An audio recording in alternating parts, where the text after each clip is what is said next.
Nah, bagaimana adik-adik? Sudah mulai paham kan? Nah, jadi sekarang gini, kakak mau ngasih kalian beberapa pertanyaan nih. Kalau misalnya ada dua bejana, kemudian bejana pertama ini merupakan bejana yang isinya air, dan bejana kedua adalah isi merupakan garam. Jadi satu air, satu garam, gitu ya. Nah, dari dua bejana ini, kedua-duanya sama-sama dimasukkan garam yang lain gitu ya. Katakanlah tadi kita masukkan garam B masing-masing di dua bejana tersebut.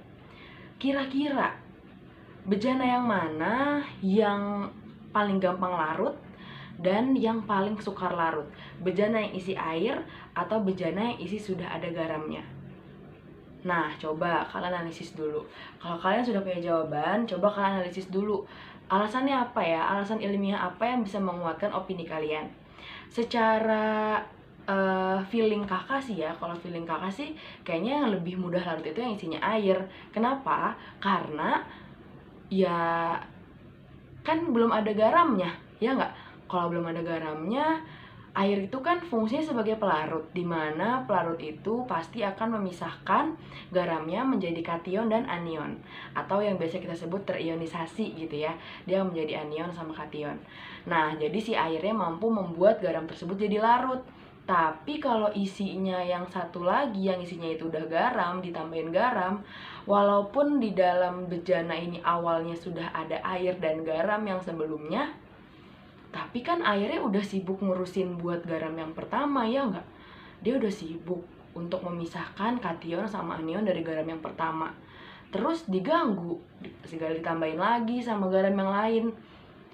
Apa bisa kepegang job desk-nya? Kayaknya nggak bisa deh. Kalau feeling kakak sih yang mudah larut pasti yang larutannya air. Dan yang paling sukar larut atau yang menghasilkan endapan itu yang isinya garam. Tapi bisa nggak ya kalau kita jelasin berdasarkan secara ilmiahnya atau secara teori kimianya. So, buat cari tahu teori kimianya kita bisa next video.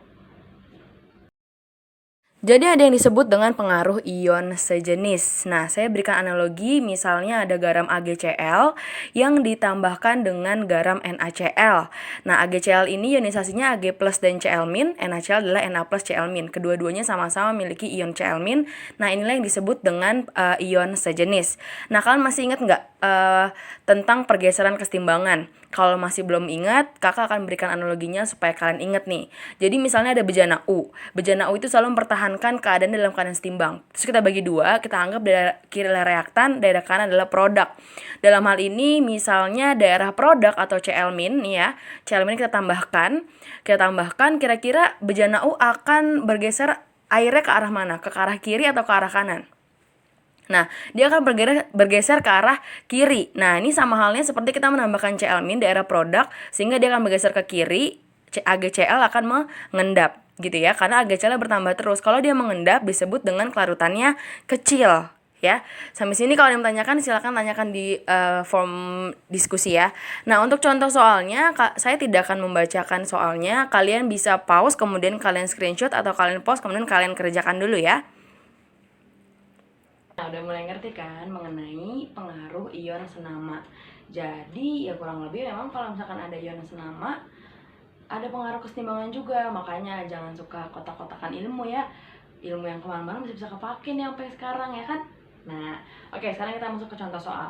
Contoh soal nomor 1 itu katanya ada kelarutan AgCl dalam air adalah 10 pangkat min 5. Maka kelarutan AgCl dalam CaCl2 itu kira-kira berapa? Nah, kalau ada soal kayak gini kan kita menemukan banyak senyawa ya di sini. Nah, berarti kamu pertama adalah harus mengionisasikan semua yang ada. Supaya apa? Supaya kelihatan nih, ini soal mau dibawa kemana gitu ya. Yang pertama ada AgCl. Tentunya ionisasinya adalah Ag plus dan Cl-. Yang kedua itu ada CaCl2. Ca2 plus 2Cl-. Nah, kemudian katanya kelarutan AgCl dalam air adalah 10 pangkat min 5. Berarti itu adalah S-nya dia. Kalau misalnya di sini adalah S, di sini adalah S, maka di sini juga S sesuai dengan koefisiennya. Nah, kalau kita mau mencari KSP-nya AGCL, berarti kan tinggal AG plus sama CL min, ya kan? Berarti tinggal S kali S, dimana S-nya ini adalah berapa? 10 pangkat min 5. Ingat, kelarutan itu adalah solubility atau kelarutan. 10 pangkat min 5 kita langsung kuadratin ya. Berarti KSP-nya, KSP AGCL adalah 10 pangkat min 10. Oke, sekarang kita next masuk ke CaCl2. Katanya CaCl2 ini mengandung 0,05 molar. Kalau 0,05 molar milik CaCl2, berarti di Ca berapa? 0,05 juga. Berarti kalau di 2 Cl min, kalau 0,05 adalah 1, maka untuk 2 kita kalikan 2, jadinya 0,1. Seperti itu ya. Nah, kemudian barulah kita masukkan ke KSP di sini. Katanya berapa sih? Karena di sini soal ditanyakan adalah berapa sih kelarutan Ag kalau misalkan dalam CaCl2. Jadi dalam hal ini tidak lagi kita bisa menggunakan seperti yang tadi di slide sebelumnya, AB sama dengan S kuadrat, AB2 sama dengan 4S pangkat 3. Yang seperti itu hanya berlaku untuk kelarutan dalam air. Itu hubungan KSP untuk air. Tapi kalau ini pelarutnya bukan air, pelarutnya adalah CaCl2. Jadi kita harus gunakan secara manual gitu ya. Kita lihat, kita masukkan berapa kelarutan di masing-masing senyawanya dulu, baru kita campurkan gitu ya. Berarti di sini KSP AgCl sama dengan lagi-lagi Ag plus Cl min. Hanya saja di sini KSP-nya udah diketahui ya, min 10 pangkat min 10. Ag-nya kita masih nggak tahu kira-kira kelarutan dia tuh berapa sih dalam kalau dalam CaCl2. Nah, kalau CaCl2 karena dia kan punya ion senama di sini ya. Punya ion senama. Nah, yang kita masukkan di sini adalah 0,1-nya ya.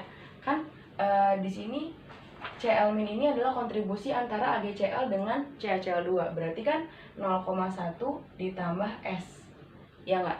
Tapi kalau S itu nilainya biasanya cenderung sangat kecil. Oke? Kelarutan dirinya sendiri yang dicari itu biasanya dia nilainya sangat kecil. Saking kecilnya biasanya akan diabaikan. Karena dia diabaikan, jadi kita gunakan 0,1 saja. Kenapa 0,1 Kak? Kenapa nggak 0,05? Kita lihat lagi dari sini. Ya, dia adalah 0,05. Jadi yang masuk ke sini bukan Cl min doang, tapi memang semuanya masuk gitu ya. Jadi kita gunakan 0,1-nya. Berarti kelarutan Ag plus adalah 10. Oke. 10 pangkat min 10 dibagi 10 pangkat min 1, atau kelarutan Ag plus adalah 10 pangkat min 9. Seperti itu ya. Cukup mudah bukan?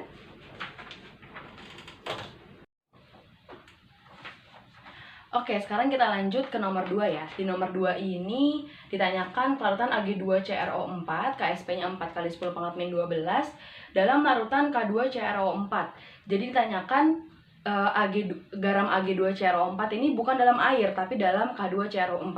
Jadi seperti tadi saya bilang ya, bahwa 4S pangkat 3, kemudian ada 27S pangkat 4, 108S pangkat 5, dan sebagainya tadi, itu hanya berlaku dalam keadaan si garam tersebut dalam air gitu ya. Jadi kalau misalkan di sini berarti kan pelarutnya bukan air, tapi si K2CrO4, di mana dua-duanya sama-sama memiliki ion CrO4 yang disebut dengan pengaruh ion senama ya. Oke, jadi kalau seperti ini kita cek dulu pelarutnya. Kita ionisasikan dulu pelarutnya. Pelarutnya kan tadi kan K2CrO4. Berarti kalau dia diionisasikan menjadi apa? 2K plus CrO4 2- gitu ya. Nah, katanya K2CrO4 ini adalah sebesar 0,01 molar. Berarti di sini 0,01, dan secara stokiometris karena ini perbandingannya 1, 2, 1, maka di 2K plus adalah 0,02. Ini secara stokiometris ya. Di sini tetap 0,01 karena koefisiennya masih 1. Nah, kita sudah dapat S untuk CrO4-nya. Sekarang kita cari Ag2CrO4.